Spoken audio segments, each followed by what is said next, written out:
আল্লাহ তাআলা কিয়ামতের কঠিন ময়দানে যেদিন স্বামী স্ত্রীকে চিনবে না, স্ত্রী স্বামীকে দেখে পালিয়ে যাবে, বন্ধু বন্ধুরে চিনবে না, পীর সাহেব মুরিদরে চিনবে না, মুরিদ পীর সাহেবরে চিনবে না, দলের কর্মী তার নেতারে চিনবে না, নেতা তার কর্মীরে চিনবে না, বন্ধু বন্ধুরে দেখে পালাবে। এই কঠিন মুহূর্তে সূর্যটা মাথার কাছে চলে আসবে, জমিনটা তামার জমিন হবে, আজকের জমিনের মতো নয়।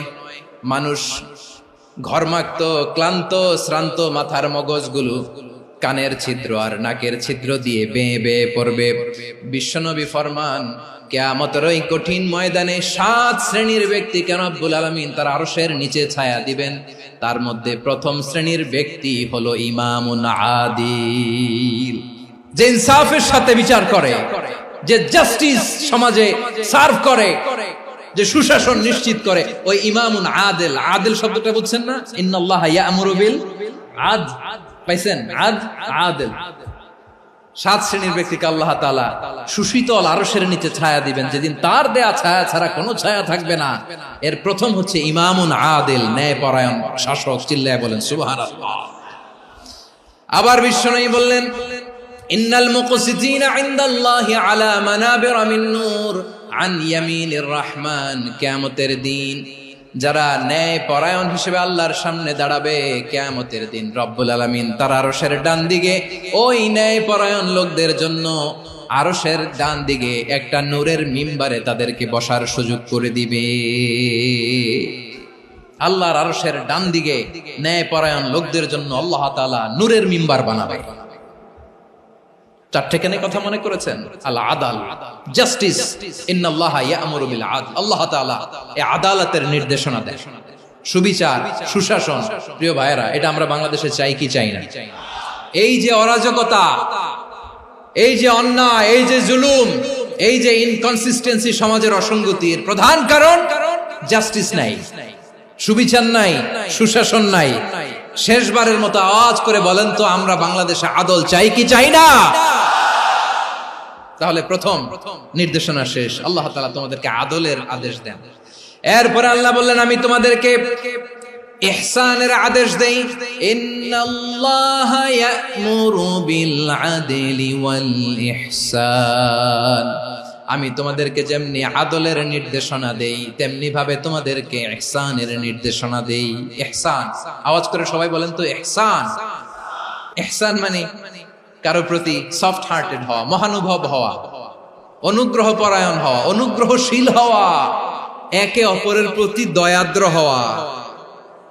একে অপরের প্রতি দয়াদ্র, অনুগ্রহশীল হওয়া ছাড়া মানবিক সমাজ কশিন কালেও গঠন করা সম্ভব না। প্রিয় ভাইয়েরা, সুন্দর আচরণ দিয়ে, ইহসান দিয়ে যা জয় করা যায়, নরম আচরণ দিয়ে যেটা অর্জন করা যায়, কঠোরতা দিয়ে সেটা পারা যায় না। বিষ্ণু ঈসা ইসলাম ইহসান দিয়ে, কোমল আচরণ দিয়ে, তার অনুগ্রহ দিয়ে তিনি অনেক কাফিরের হৃদয়কে জয় করে ফেলেছেন। সাইয়েদনা সুমামা ইবনে উসাল রাদিয়াল্লাহু তাআলা আনহুর কথা মনে পড়ে যায়। তিনি ছিলেন ইয়ামামার বাদশা। মদিনাতে বিশ্বনবীকে হত্যা করার নিয়তে এসেছিলেন, গোপনে গোপনে বিশ্বনবীকে হত্যা করে আবার ইয়ামামাতে তিনি ফিরে যাবেন। কিন্তু কি অবাক করা কাণ্ড, হত্যা করতে পারে নাই, সাহাবাদের হাতে তিনি ধরা পড়ে গেলেন। সাইয়েদনা সুমামা ইবনে উসাল রাদিয়াল্লাহু তাআলা আনহু হত্যার নিয়তে আসলেন, কিন্তু হত্যা করতে পারলেন না। সাহাবারা ওনাকে ধরে ফেললেন, ধরে মসজিদে নববীর পিলারের মধ্যে বেঁধে রাখলেন। সুমামা ইবনে উসাল, সিরাত থেকে শুনে, সিরাত থেকে শোনাচ্ছি, রাদিয়াল্লাহু তাআলা আনহু ইয়ামামার অধিপতি ছিলেন। বিশ্বনবীকে হত্যার জন্য আসছেন, ধরা পড়ে গেছেন, এখন মসজিদে নববীতে বেঁধে রাখছে, তার মানে বন্দী। এখন স্ট্যাটাস কি? বন্দী, ক্যাপটিভ। তো বিষ্ণু ঈসা ইসলাম সাহাবাদেরকে বললেন, তার খোঁজ খবর নিও, সুমামা ইবনে উসালের খোঁজ খবর নিও। সাহাবার বলেন, ইয়া রাসূলুল্লাহ, আপনাকে হত্যা করতে এসেছে, তার তো কঠিন ক্যাপিটাল পানিশমেন্ট হওয়া দরকার, কঠিন শাস্তি হওয়া দরকার। বিশ্বনবী বললেন, না, আমি যেটা জানি তোমরা সেটা জানো না, তোমরা সুমামার সাথে ভালো আচরণ করো। বিশ্বনবী সুমামার কাছে গেলেন।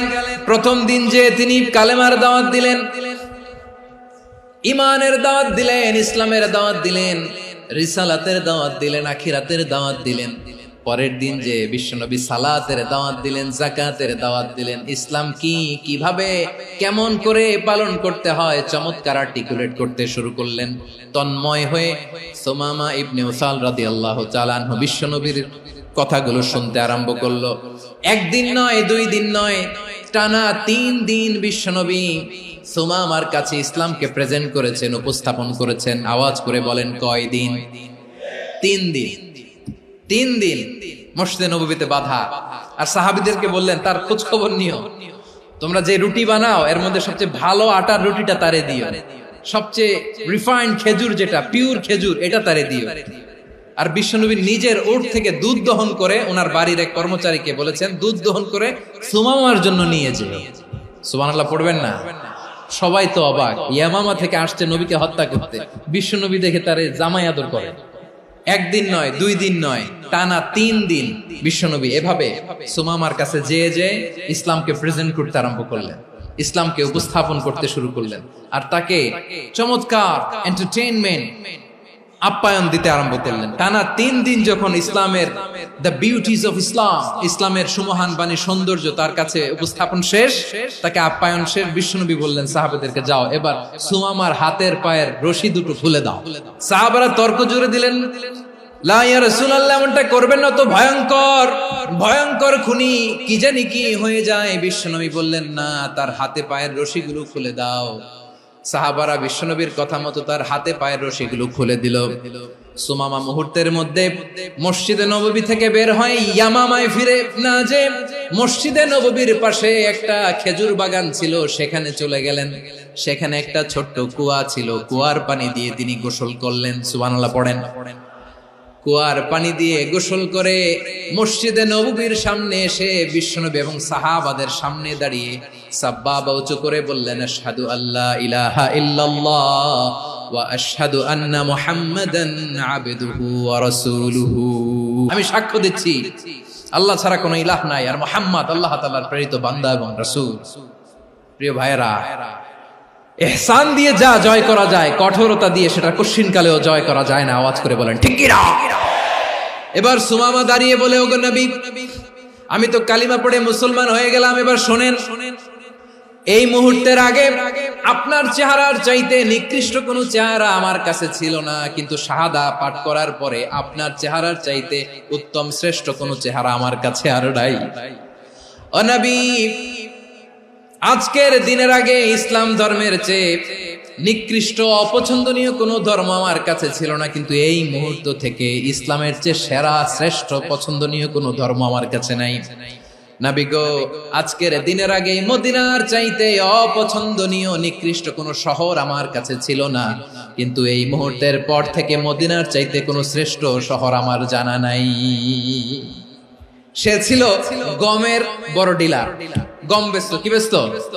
তার গম কিনে মক্কার লোকেরা রুটি খাইতো। সে ঘোষণা দিল, আজকে থেকে মক্কাবাসীদের জন্য সব গম আমি হারাম করে দিলাম, মক্কাবাসী এখন না খেয়ে মরে। সুবহানাল্লাহ পড়বেন না? মক্কাবাসী বিশ্বনবীর কাছে আসলেন, এসে বললেন, মুহাম্মদ, আমরা তো তোমার ভাই, তোমার চাচা, তোমার ভাতিজা, তোমার আত্মীয়, তুমি সুমামারে বলো সে যেন আবার গমের সাপ্লাই মক্কার জন্য অনুমতি দিয়ে দেয়। বিশ্বনবীর অনুমতি ক্রমে সুমামা আবার মক্কাতে গম পাঠাতে শুরু করলো। পড়েন সুবহানাল্লাহ। ইহসান, ইহসান দিয়ে আপনি যেটা জয় করতে পারবেন, you can win the heart of your enemies. ইহসান দিয়ে আপনি আপনার শত্রুর হৃদয়কে জয় করতে পারবেন। এজন্য আল্লাহ বললেন, ওয়া আনফিকু ফি সাবিলিল্লাহি ওয়া লা তুলকু বিআইদিকুম ইলাত তাহলুকা ওয়া আহসিনু ইন্নাল্লাহা ইউহিব্বুল মুহসিনিন। তোমরা আল্লাহর রাস্তায় দান করবে আর নিজেরা নিজেদেরকে ধ্বংসের হাতে ঠেলে দিও না। তোমরা একে অপরের প্রতি ইহসান করবে, কারণ ইহসানকারীদেরকে আল্লাহ বড্ড ভালোবাসেন। সুবহানাল্লাহ পড়েন।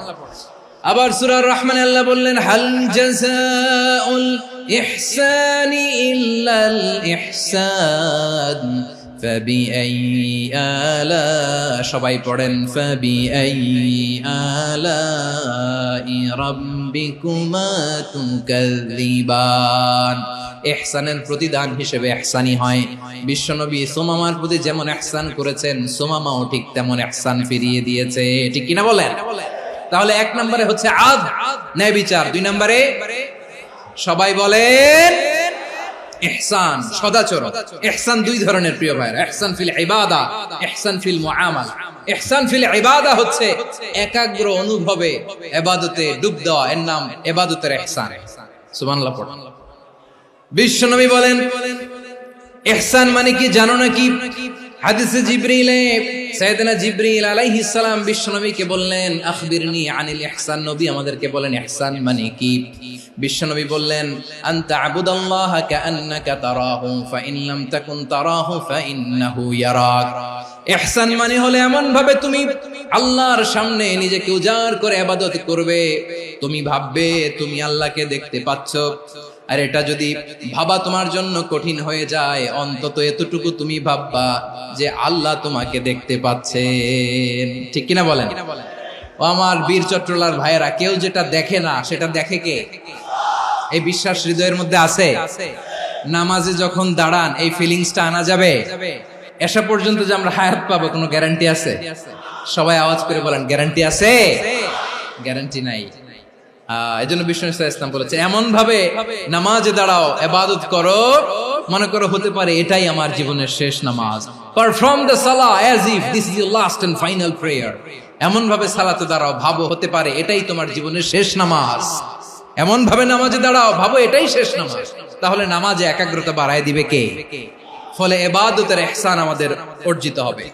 আর মুআমালাতে ইহসান হলো, বিশ্বনবী বলেন ইন্নাল্লাহা তাবারাকা ওয়া তাআলা كتب الإحسان على كل شيء فإذا قتلتم فأحسنوا القتلة وإذا ذبحتم فأحسنوا الذبح وليحد أحدكم شفرته وليرح ذبيحته। ইহসান দুই ধরনের, আওয়াজ করে বলতে হবে কয় ধরনের? একটা হচ্ছে ইহসান ফিল ইবাদা, ইবাদতে ইহসান। ইবাদতে ইহসান কি? একাগ্র অনুভব দিয়ে ইবাদত করা, মন প্রাণ দিয়ে ইবাদত করা। আর মুআমালাতে ইহসান কি? সব কাজে, দৈনন্দিন কাজে, কর্মে, সামাজিক অ্যাক্টিভিটিতে কোমলতা প্রদর্শন করা, অনুগ্রহের সাথে সবকিছু করা। আল্লাহ তাআলা ইন্নাল্লাহা তাবারাকা ওয়া তাআলা কাতাবাল ইহসান আলা কুল্লি শাই, তিনি সবকিছুর ব্যাপারে ইহসানকে আবশ্যক করেছেন। সবকিছু, মুমিনের সব কাজে ইহসানের পরশ থাকবে। ওয়া ইযা কাতালতুম ফাহসিনুল কিতলা, বিষ্ণুই বলেন তুমি যখন কাউকে হত্যা করো ইহসানের সাথে করো। সুবহানাল্লাহ পড়বেন না?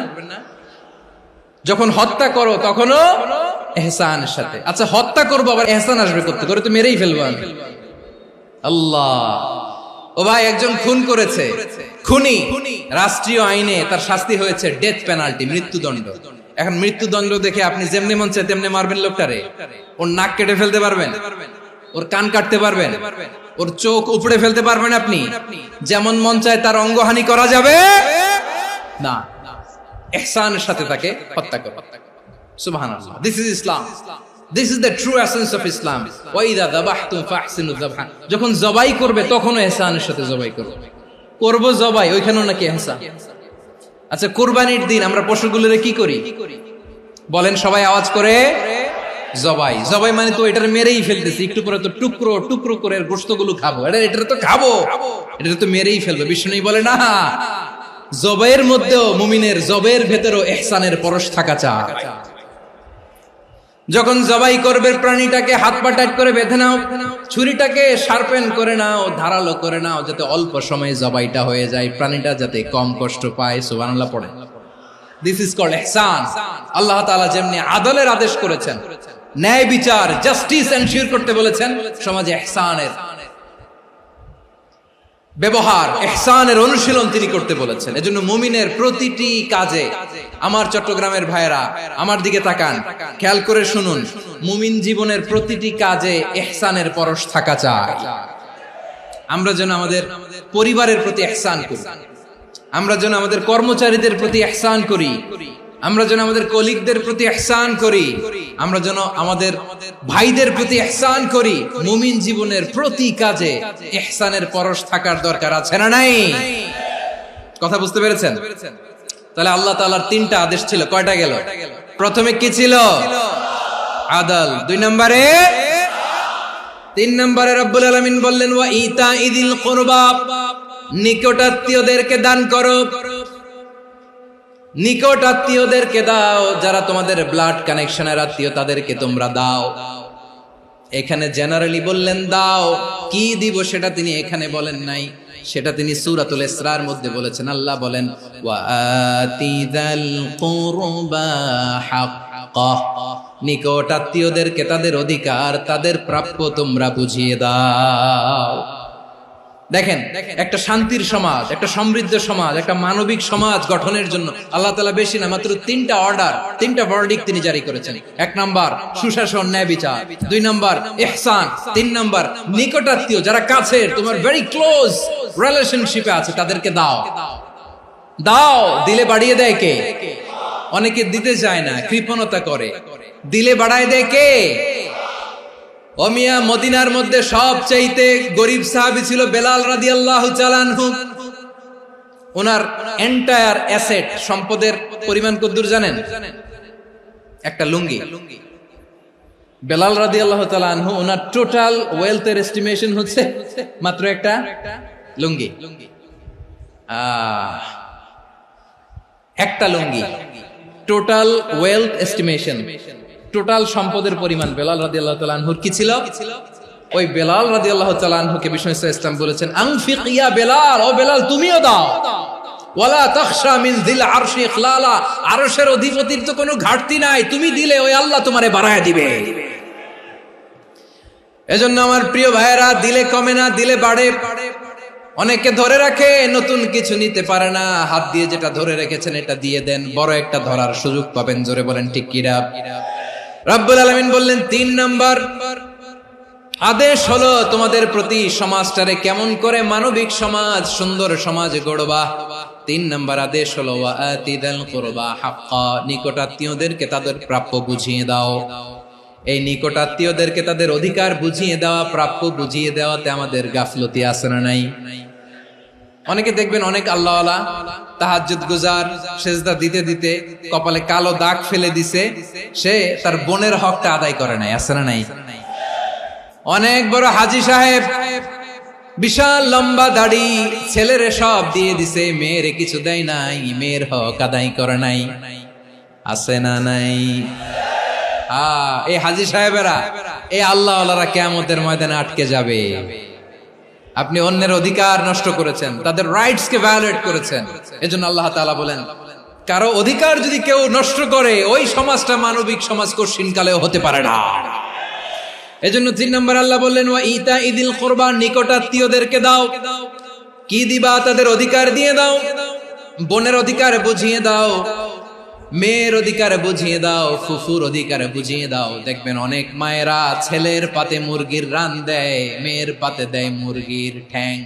তো মেয়ের কি মুরগির রান খেতে মনে চায় না? মনে চায় না? এমনটা করা যাবে না। নিকটাত্মীয়দেরকে অধিকার দিয়ে দাও, নিকটাত্মীয়ের সাথে সুসম্পর্ক রাখো। আদেশটা কার?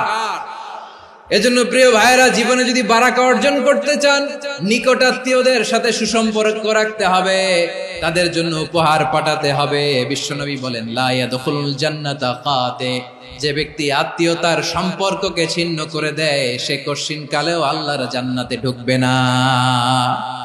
আপনি কি এটারে সহজ হাদিস মনে করছেন? এটা সহজ কথা? আপনি ভাবছেন আপনার নামাজ আপনারে বাঁচাতে পারবে, আপনার রোজা বাঁচাতে পারবে, আপনার তাহাজ্জুদ আপনারে বাঁচাতে পারবে? অধিকার নষ্ট করলে কিছুই আপনারে বাঁচাতে পারবে না। এজন্য নিকট আত্মীয়দেরকে দিতে হবে বেশি বেশি। বিশ্বনবী বলেন ইন্না সাদাকাতা আলাল মিসকিনি সাদাকা ওয়া আলা যির রাহিমি ইসনাতান সাদাকাতুন ওয়া সিলা। মিসকিন রে দান করলে শুধু দানের সওয়াব হয়, নিকট আত্মীয়কে দান করলে 2টার সওয়াব হয়, সাদাকার সওয়াব হয়, আবার আত্মীয়তার বন্ধন অটুট রাখার সওয়াব হয়ে যায়। আবার বিশ্বনবী বললেন মান সাররাহু আইয়ুবসাতা লাহু ফি রিজকিহি ওয়া ইউনসা লাহু ফি আসারিহি ফালইয়াসিল রাহিমা। যে ব্যক্তি তার রিজিকের প্রশস্ততা চায় আর হায়াতে বরকত চায়, সে যেন তার আত্মীয়ের সাথে সুসম্পর্ক রাখে। আমার প্রিয় চট্টলার ভাইয়েরা, আমাদের রিজিক বাড়ুক, এটা আমরা চাই কি চাই না? সবাই চান? হ্যাঁ, আমাদের রিজিকে প্রশস্ততা আসুক, চাই কি চাই না? আমাদের হায়াতে বরকত আসুক, আমরা চাই কি চাই না? এই দুইটা যদি চান তাহলে নিকটাত্মীয়দের সাথে সুসম্পর্ক রাখবেন। পারবেন? তাহলে সমাজটারে মানবিক সমাজ বানায় দিবে কে?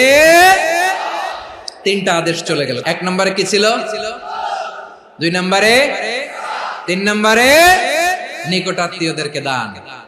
আল্লাহ তাআলা তিনটা জিনিসের যেমনি আদেশ করেছেন, অনুরূপ ভাবে তিনটা বিষয় তিনি বারণ করেছেন, নিষেধ করেছেন, ওগুলোর কাছেও যাওয়া যাবে। রাব্বুল আলামিন বলেন, ওয়ায়ানহা আনিল ফাহশাই ওয়াল মুনকারি ওয়াল বাগি। আমি যেমনি তিনটি বিষয়ে আদেশ করলাম, অনুরূপ ভাবে তিনটি বিষয়ে বারণ করলাম, নিষেধ করলাম। আমার 1 নাম্বার নিষেধাজ্ঞা হলো অশ্লীলতার প্রতি। ফাহশা, ওয়ায়ানহা আনিল ফাহশা, আল্লাহ তাআলা অশ্লীলতাকে নিষেধ করেছেন। কোন জিনিসকে? সবাই বলুন, কোন জিনিসকে? যত ধরনের, যত টাইপের, যত ক্যাটাগরির অশ্লীলতা হতে পারে, সব অশ্লীলতাকে হারাম করেছেন কে? ফাহশা মানে কি? কথায়, কাজে, আচরণে, কমেন্ট, ফেসবুকের কমেন্টসে যত ধরনের নোংরামো আছে, যত ধরনের অশ্লীলতা আছে, এটাকে আরবিতে বলে ফাহশা। রাব্বুল আলামিন বলেন, কুল ইন্নামা হারামা রাব্বিয়াল ফাওয়াহিশা মা যাহারা মিনহা ওয়া মা বাতান। ও নবী, আপনি বলে দেন, আমার রব প্রকাশ্য, অপ্রকাশ্য, স্পষ্ট কিংবা অস্পষ্ট, দৃশ্যমান কিংবা অদৃশ্যমান সব অশ্লীলতাকে হারাম করেছেন। সব ধরনের অশ্লীলতা হারাম। আল্লাহ তাআলা আমাদেরকে অশ্লীলতা থেকে বাঁচান। এবার বলেন, আমাদের সমাজে অশ্লীলতা আছে না নাই? অশ্লীলতা নানা ভাবে, নানা নামে, নানা মোড়কে আমাদের সমাজে আছে না নাই? সংস্কৃতির নামে, ফ্যাশনের নামে, বিনোদনের নামে, উপন্যাসের নামে, কনসার্টের নামে অশ্লীলতা আছে না নাই? আপনি দেখেছেন কনসার্টগুলোর অবস্থা? আমাদের তরুণ তরুণীরা, আমাদের যুবক যুবতীরা, আমাদের জেনজিরা, কি অবস্থা ওইখানে? কনসার্টের নামে অশ্লীলতা আছে না নাই? ছেলে মেয়ে একে অপরকে জড়ায় ধরতেছে, একে অপরকে চুমু খাচ্ছে, প্রকাশ্যে, দিবালোকে, গণমানুষের সামনে। আল্লাহ তাআলা এই অশ্লীলতা থেকে আমাদেরকে বেঁচে থাকতে বলেছেন। রূপালী জগতের নামে অশ্লীলতা আছে না নাই? এই টার্মটা আপনারা জানেন না? রূপালী জগৎ কি জগৎ? আসলে কি রূপালী জগৎ না অন্ধকার জগৎ? আমার বোনেরা, আপনাদেরকে যে কি বলে তারা বুঝায়, রূপালী জগৎ শুনেই আপনি ভরকে যাবেন না। রূপালী জগতে যে নারী যত বেশি উলঙ্গ, সে নাকি তত বেশি সাহসী। জানেন? বলে এটা একটা সাহসী নারী, খুব সাহসী পদক্ষেপ তার। যত বেশি শরীর থেকে কাপড় নামাতে পারবে, যত বেশি বস্ত্রহীন হয়ে নিজেকে প্রেজেন্ট করতে পারবে, সে নাকি তত বেশি সাহসী। আমার চট্টলার ভাইয়েরা, শয়তানের প্রথমে এজেন্ডা ছিল বনি আদমকে বস্ত্রহীন করা। সে আদম এবং হাওয়া আলাইহিস সালামকে নিষিদ্ধ গাছের ফল খাইয়ে তাদেরকে বস্ত্রহীন করেছে। এই জামিনেও সে আমাদেরকে বস্ত্রহীন করতে চাইবে। এই রূপালী জগতের নামে তারা এটা করে। আমার প্রিয় বোনেরা, আপনি জানেন না আপনার দাম কত? ওরা আপনাদেরকে বিজ্ঞাপনের সস্তা পণ্য বানাতে চায়। ওরা আপনাদেরকে ওদের ভোগের লিপসার টুলস বানাতে চায়। ওরা আপনাদেরকে দিয়ে ওদের খায়েশ পূরণ করতে চায়। এটা আপনাদের জন্য মোটেও ডিগনিটি নয়, এটা আপনাদের জন্য সম্মান নয়। আপনার সম্মান শালীনতায়, আপনার সম্মান হেজাবে, আপনার সম্মান ভদ্রতায়, আপনার সম্মান আপনার ডিসেন্ট পোশাকে। পোশাক বলে দেয় এই নারীটা ভদ্র না অভদ্র। পোশাক বলে দেয় এই মেয়েটা কোন ঘরের মেয়ে। আপনি জানেন না, আপনারা সস্তা পণ্য বানায়, ভোগের পণ্য, বিলবোর্ডে আপনাকে উলঙ্গ করে উপস্থাপন করে। এই অশ্লীলতার সাথে ইসলামের কোন সম্পর্ক। এজন্য আল্লাহ বলেন, আমি অশ্লীলতাকে হারাম করেছি। অশ্লীলতাকে হারাম করার প্রথম কারণ হলো এর মাধ্যমে মানবতাকে অপমানিত করা হয়। কারণ মানুষের সম্মান মানুষের পোশাকে। মানুষ যখন পোশাকহীন হয়ে যায়, বস্ত্রহীন হয়ে যায়, তার সম্মান কমে যায়। ঠিক কিনা? অশ্লীলতাকে হারাম করার প্রথম কারণ হচ্ছে মানুষ মানুষকে অপমান করে। একটা নারী, সে তো সম্মানিত, নারী যে কত সম্মানিত নারীর এটা বুঝেই নাই। বিশ্বনবী বলেন আর দুনিয়া কুল্লুহা মাতা ওয়া খায়রু মাতা'আদ দুনিয়া আল মারআতুস সালিহা। আমার বোনেরা, 5টা প্যান্ডেলে আপনারা এলইডিতে আমার আলোচনা শুনছেন, আমি জানি আপনাদের এই গর্ভ যে কত দামি আপনি জানেন না। আপনার পেট থেকেই আসবে আগামী দিনের সালাহুদ্দিন আল আইয়ুবী, আপনার পেট থেকেই আসবে অনাগত দিনের ইমাম মাহদী আল মুনতাযর, আপনার পেট থেকেই আসবে অনাগত দিনের ফয়সাল, ওয়াসিম, মুগ্ধ, আবু সাইদের মতো বীর যোদ্ধা। আমার প্রিয় বোনেরা, আমার প্রিয় বোনেরা, বিশ্বনবীর কথার ওজন খেয়াল করেন। আর দুনিয়া কুল্লুহা মাতা ওয়া খায়রু মাতা'আদ দুনিয়াল মারআতুস সালিহা। দুনিয়ার সবকিছুই অ্যাসেট, এর মধ্যে সবচেয়ে দামি অ্যাসেট নেককার নারী। আপনার গর্ভ যে কত দামি আপনি জানেন না। নিজের সময়টাকে কাজে লাগান, কোরআন পড়েন, সুন্নাহ পড়েন। আপনার অনেক দায়িত্ব ঘরে। You are the MD of your family. একটা family it's a very big institution. পরিবার একটা অনেক বড় প্রতিষ্ঠান, and you are the MD of your institution. আপনি এই পরিবারের MD, managing director of your family. এখানে আপনার কত দায়িত্ব। আপনি ছেলে মেয়েদেরকে তারবিয়া করবেন, আপনি আপনার স্বামীর জন্য ঘরটার জান্নাতের নীর বানাবেন, আপনার জন্য জান্নাতের ডুপ্লেক্স বাড়ি ওইখানে তৈরি করে রাখবে কে? আপনি যে কত দামি আপনি জানেন না। নারীদেরকে আল্লাহ বানিয়েছেন উচ্চতর করে, নিম্নতর নয়। নারীদেরকে ছোট্ট জিনিস দিলে এটারে বড় করে দেয়। নারীদেরকে ভ্রূণ দিলে, শুক্রাণু দিলে নারী এটারে বাচ্চা হিসেবে উপহার দেয়, ঠিক কিনা? বিয়ের মাধ্যমে স্বামী যখন তার শুক্রাণু তার স্ত্রীকে উপহার দেয়, স্ত্রী রিটার্নে কি উপহার দেয়? ফুল ফর্ম বেবি, মানব সন্তান। দেখছেন, আপনি দিলেন একটুকুনি, দিছে বিশাল। আপনি যদি নারীকে বাজার এনে দেন, নারী এটাকে সুস্বাদু খাবারে রূপান্তর করে দেয়। আপনি তাকে একটা মুচকি হাসি দিয়ে দেন, সে তার কলিজা দিয়ে দেয়। কিন্তু যদি আপনি তার মনে কষ্ট দেন, সে আপনার জীবনকে জাহান্নাম বানায়া দেন। নারীর মন বুঝতে পারলে নেয়ামত, বুঝতে না পারলে কিয়ামত। আমার প্রিয় বোনেরা, আপনি যে কত দামি আপনি জানেন না, অনেক দামি আপনি। আপনাদেরকে যেন ভোগের সস্তা পণ্য বানাতে না পারে, আপনাদেরকে সচেতন থাকতে হবে। তাহলে কেন আল্লাহ তাআলা এই ফাহশা, অশ্লীলতাকে হারাম করলেন? 1 নাম্বার, এতে হিউম্যান ডিগনিটি কমে। 2 নাম্বার, এতে মানুষের অধিকার নষ্ট হয়। আপনি বিয়ে করেছেন, এরে পরকিয়া করেন, ওর সাথে এরকম আছে না নাই? স্ত্রীর অধিকার নষ্ট করেছেন। আপনি বিবাহ সম্পর্কে আবদ্ধ হয়েছেন তার সাথে, আপনি পরকিয়া করেন ওই ছেলের সাথে, আপনি আপনার হাজবেন্ডের সাথে বিট্রে করেছেন। এজন্য আল্লাহ অশ্লীলতাকে হারাম করেছেন। অশ্লীলতাকে হারাম করার আরেকটা কারণ হচ্ছে আল্লাহ তাআলা এই হিউম্যান জেনারেশনকে, এটাকে প্রিজার্ভ করতে চায়। হিফজুন নাসল, এটা মাকাসিদুশ শরিয়ার অনেক গুরুত্বপূর্ণ একটা মাকাসিদ, অনেক গুরুত্বপূর্ণ। আপনার নাসল, আপনার জেনারেশনকে সংরক্ষণ করা। এই যে আসতেছে ফেব্রুয়ারি, কত ফেব্রুয়ারি জানো? এটা কি বিশ্ব ভালোবাসা দিবস? হ্যাঁ, কি দিবস? এই বিশ্ব ভালোবাসা দিবসের সাথে মুসলমানদের কোনো সম্পর্ক নাই। আমার প্রিয় ভাইরা, এই যে আপনি অবৈধ সম্পর্কে জড়ালেন, কেন আল্লাহ অশ্লীলতাকে হারাম করেছে দেখেন। বলতেছিলাম যে এটা আপনার নাসল, আপনার জেনারেশন, আপনার লিনিয়েজ, আপনার বংশকে প্রিজার্ভ করা। কে কার বাবা, কে কার মা, বাবা মা জানা, প্রজন্মকে প্রিজার্ভ করা, এটা ইসলাম ওয়াজিব করে দিয়েছে।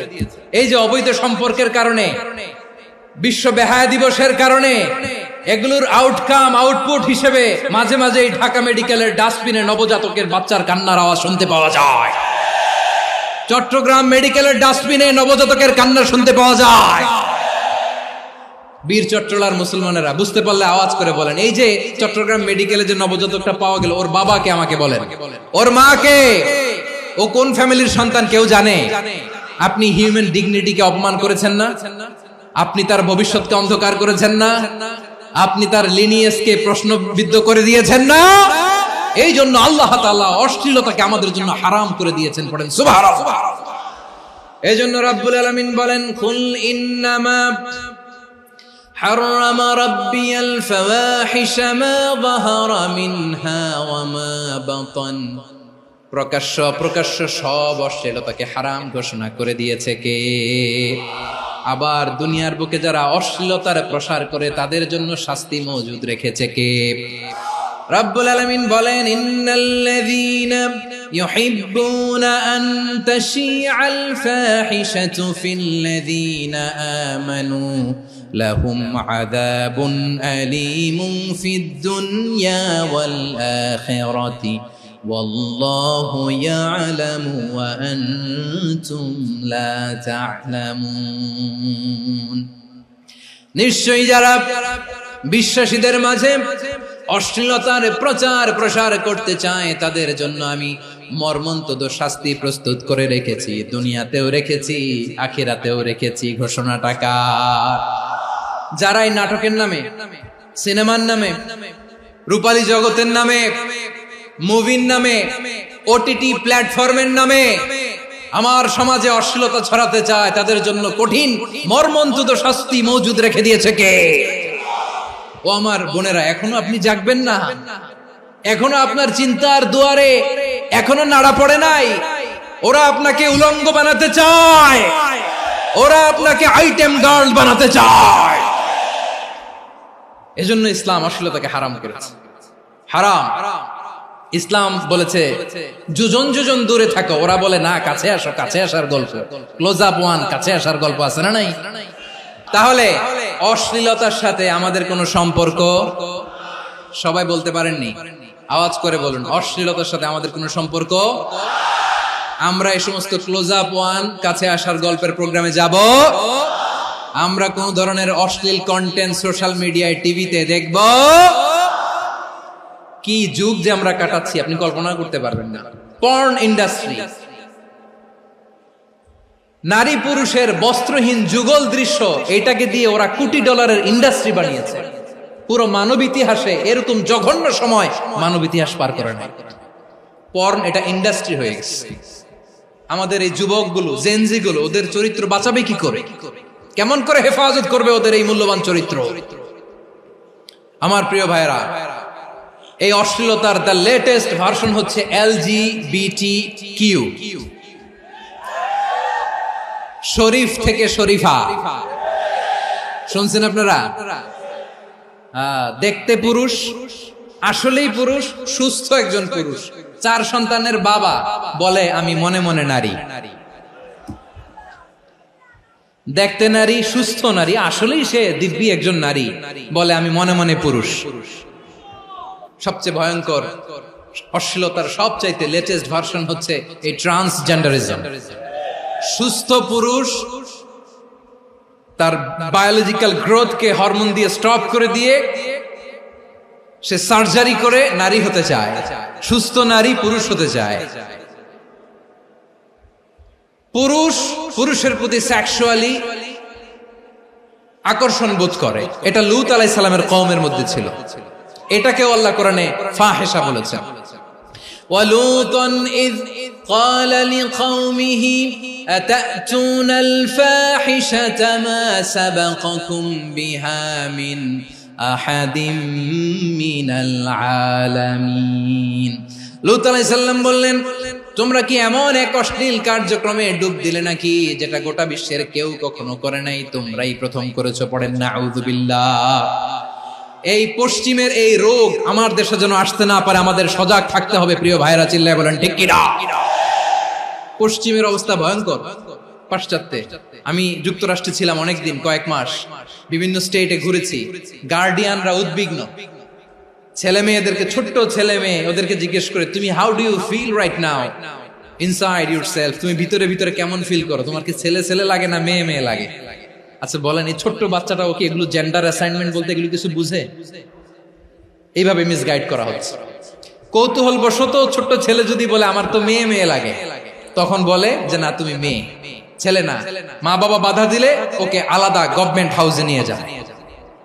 ভয়ঙ্করতম অবস্থা। আমরা একটা সময় শুনতাম যে হুজুর আমার ছেলেটা খুব ভালো, হাফেজে কোরআন, আল্লাহওয়ালা। হুজুর আমার ছেলে দাড়ি রাখছে, আল্লাহওয়ালা। হুজুর আমার ছেলে 5 ওয়াক্ত সালাত জামাতের সাথে পড়ে, তার মানে আল্লাহওয়ালা। পশ্চিমে যে আমি কি শুনছি জানেন? ওরা বলে হুজুর আমার ছেলেটা ইউনিভার্সিটির একটা মেয়ের সাথে প্রেম করে, ও খুব আল্লাহওয়ালা, হুজুর দোয়া করবেন। এর কারণ ওদের কাছে আল্লাহওয়ালার ক্রাইটেরিয়া হচ্ছে, হুজুর আমার ছেলেটা আরেক ছেলের পছন্দ করে নাই, আমার মেয়েটা আরেক মেয়েকে ভালোবাসে নাই, এজন্য আমার ছেলেটা আল্লাহওয়ালা, হুজুর ওর জন্য একটু দোয়া করে দিয়ে। কি চ্যালেঞ্জ ওরা ফেস করতেছে। ওনার ছেলে যে আরেক ছেলেরে বিয়ে করবে না, এটাতেই উনি খুশি যে আলহামদুলিল্লাহ আমার ছেলেটা একটা মেয়েরে ভালোবাসে, আমার মেয়েটা একটা ছেলেরে ভালোবাসে, মানে এটা খুব আল্লাহওয়ালা। নাউজুবিল্লাহ পড়তে পারলেন না?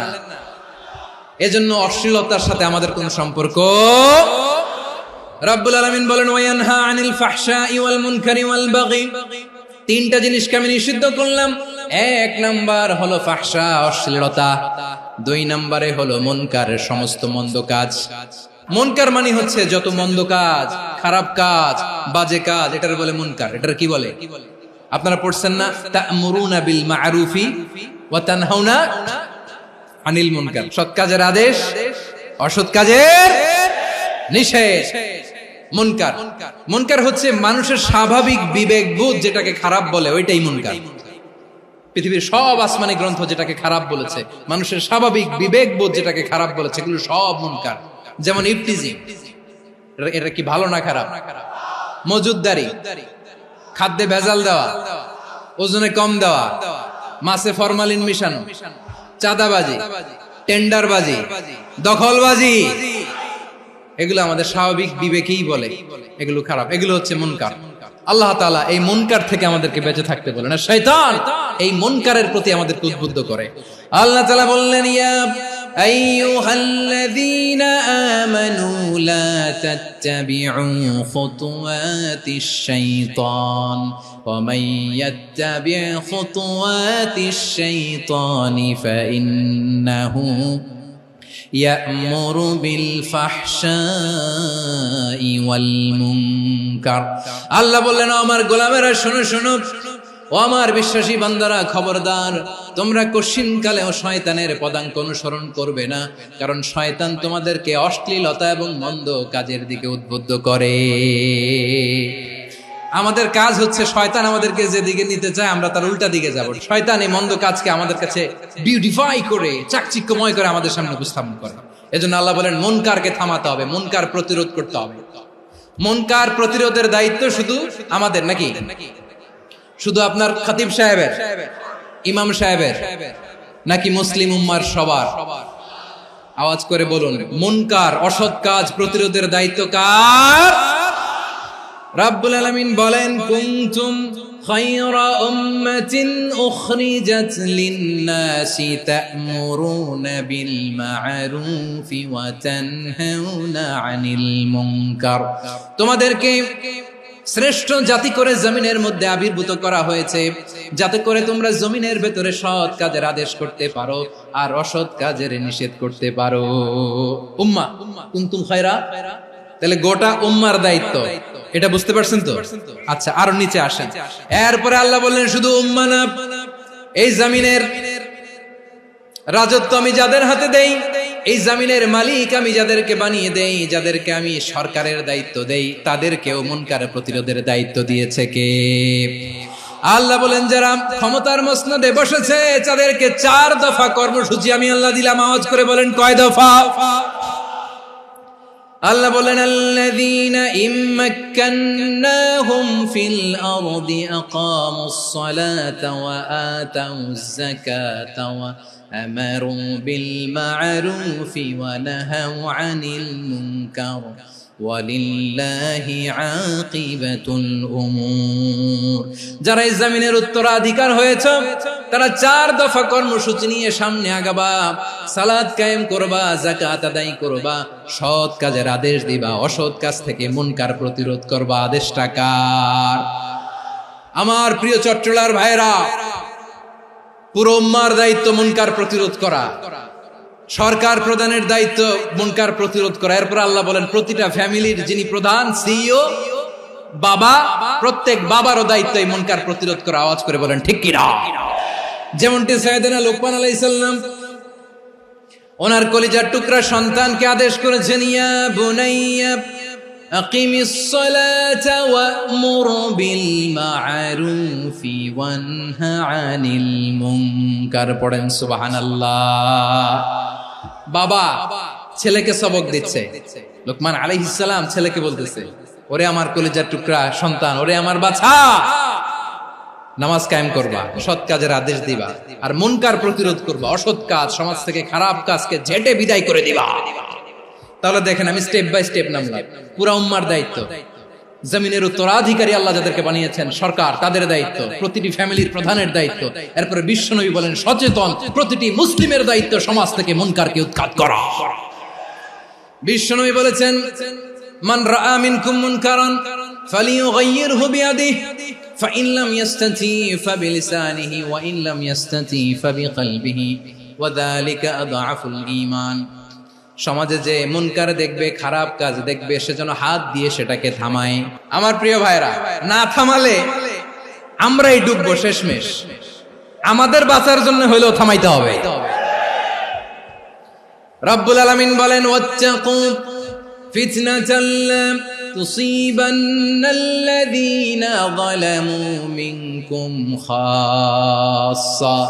ও আমার গোলামেরা, ওই আযাবকে ভয় করো যে আযাব যখন আমি জমিনের বুকে পাঠাই, শুধু জালেমদেরকেই মারি না, আলেমদেরকেও মারি।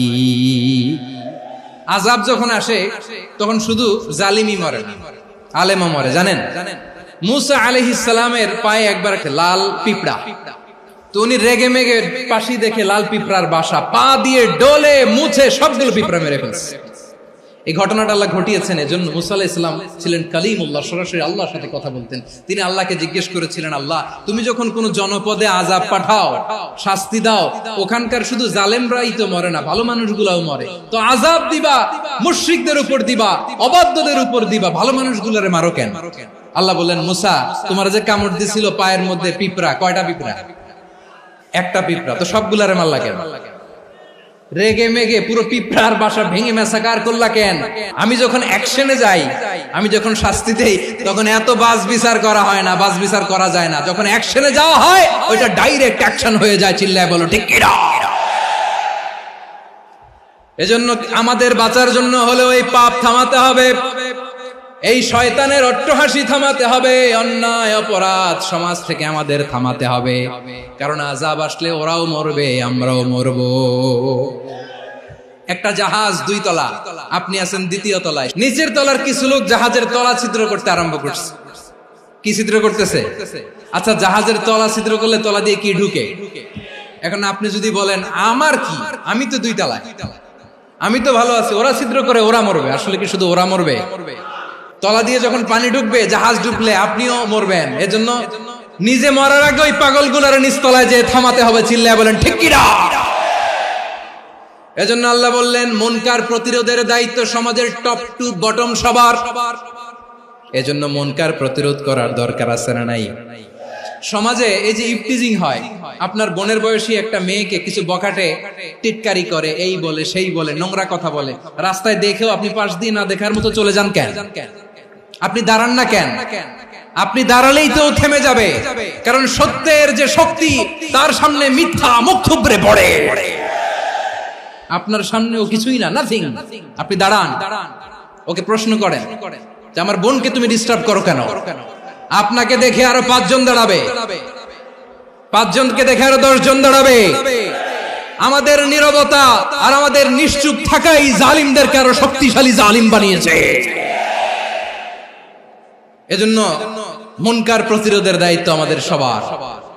টেন্ডারবাজি, চাঁদাবাজি, দুর্নীতি, অপরাধ, দখলদারিত্ব, মজুদদারি, এগুলো সবকিছু একসাথে প্রতিরোধ করতে হবে। ঠিক কিনা বলেন? একটা মানবিক সমাজ যদি চাই, প্রতিরোধ করতে হবে। প্রিয় ভাইয়েরা, আল্লাহর শপথ নিয়ে বলি, এই নাসিহাত গুলো সবার জন্য, সব দলের জন্য, সব মতের মানুষের জন্য। আমরা কোনো দলের প্রতি মানুষকে ডাকি না, আমরা ডাকি ইসলামের দিকে। সব দলের, সব মতের, সব মানুষদেরকে আমরা আহ্বান জানাই, আসুন আমরা একটা সুন্দর সমাজ বিনির্মাণ করি। এই যে নতুন বাংলাদেশের এক সুযোগ এসেছে, আর জীবনে হয়তো আসবে না, সামনের 100 বছরে এই সময় আসবে না। আসুন দেশটাকে আমরা সাজাই, আসুন আমরা দুর্নীতি বন্ধ করি, আসুন আমরা চাঁদাবাজি বন্ধ করি, আসুন আমরা দখলদারিত্ব বন্ধ করি, আসুন আমরা এক দল আরেক দলকে নিশ্চিহ্ন করার যে রাজনীতি, এটা বন্ধ করি।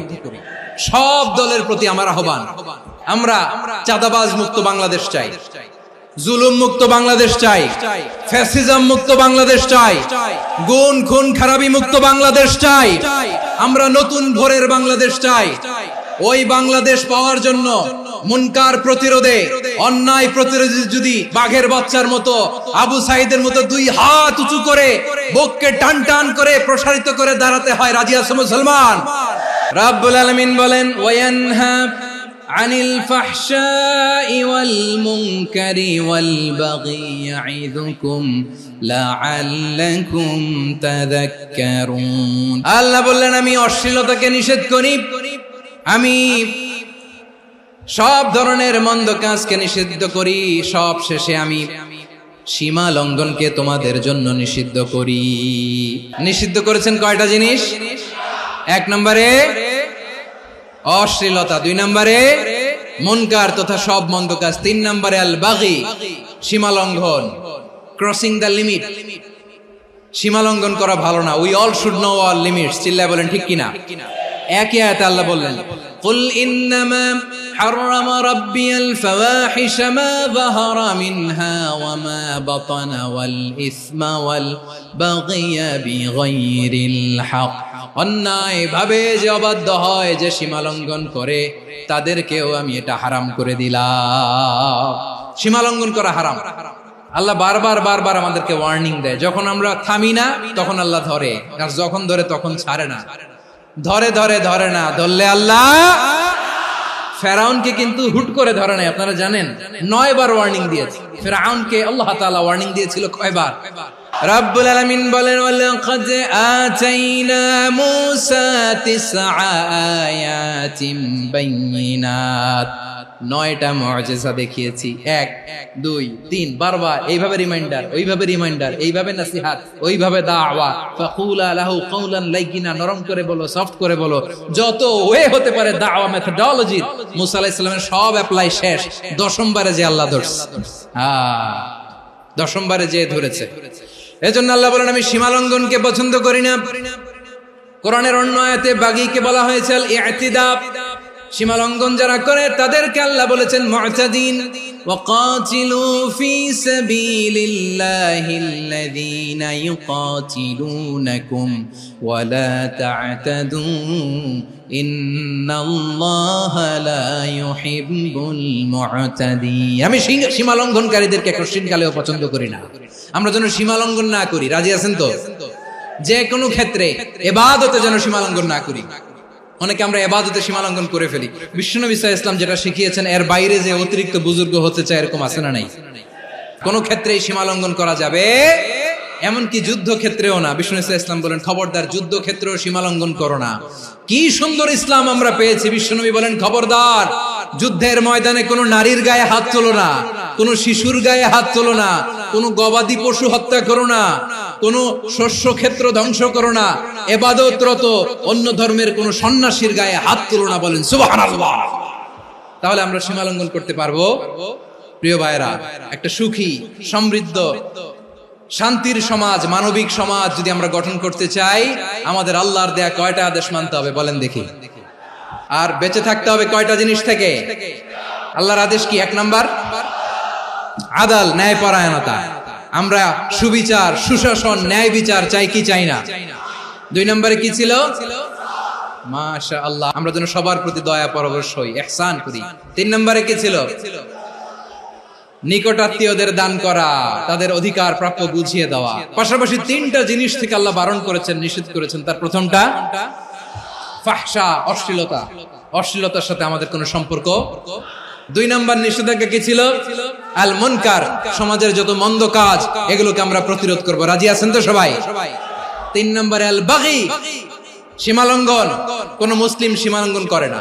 রাব্বুল আলামিন শেষে বললেন, ইয়াইদুকুম লাআল্লাকুম তাযাক্কারুন। আল্লাহ তোমাদেরকে উপদেশ দেন যাতে তোমরা শিক্ষা গ্রহণ করো। আমরা উপদেশ দেব, আমরা জোর করে কাউরে কিছু মানাতে চাই না। লা ইকরাহা ফিদ্দীন ওয়াযাক্কির ফাইন্না যিকরা তানফাউল মুমিনিন। উপদেশ দিলে এটা মুমিনদের কাজে দেয়। লাস্তা আলাইহিম বিমুসাইতির ইন্নামা আনতা মুযাক্কির। নবী হে, আপনি রিমাইন্ডার দাতা, আপনি উপদেশ দিবেন। আমরাও বিশ্বনবীর এই হাদিসগুলো থেকে, কোরআনের আয়াত থেকে রিমাইন্ডার, এই কথামালা বাণী বাহক হিসেবে এই বাণীগুলো আপনাদের সাথে কাছে পৌঁছে দিলাম। আমরা আল্লাহ তাআলার কাছে প্রার্থনা করি, আল্লাহ আমরা যেন আদল দিয়ে আমাদের সমাজকে গঠন করতে পারি। আল্লাহ আমরা যেন ইহসান করতে পারি, আমরা যেন নিকটাত্মীয়দের দান করতে পারি। আল্লাহ যত ধরনের অশ্লীলতা, অনাচার, মন্দ কাজ, সীমালঙ্ঘন, অবাধ্যতা থেকে যেন আমরা বেঁচে থাকতে পারি। আল্লাহ তাআলা আমাদের সবাইকে কথাগুলো বুঝার ও আমল করার তৌফিক দান করুক। হাযা মা ইনদি ওয়াল ইলমু ইনদাল্লাহ আলাইহি তাওয়াক্কালতু ওয়া ইলাইহি উনীব। সুবহানাকাল্লাহুম্মা বিহামদিকা আশহাদু আল্লা ইলাহা ইল্লা আনতা আস্তাগফিরুকা ওয়া আতুবু ইলাইক।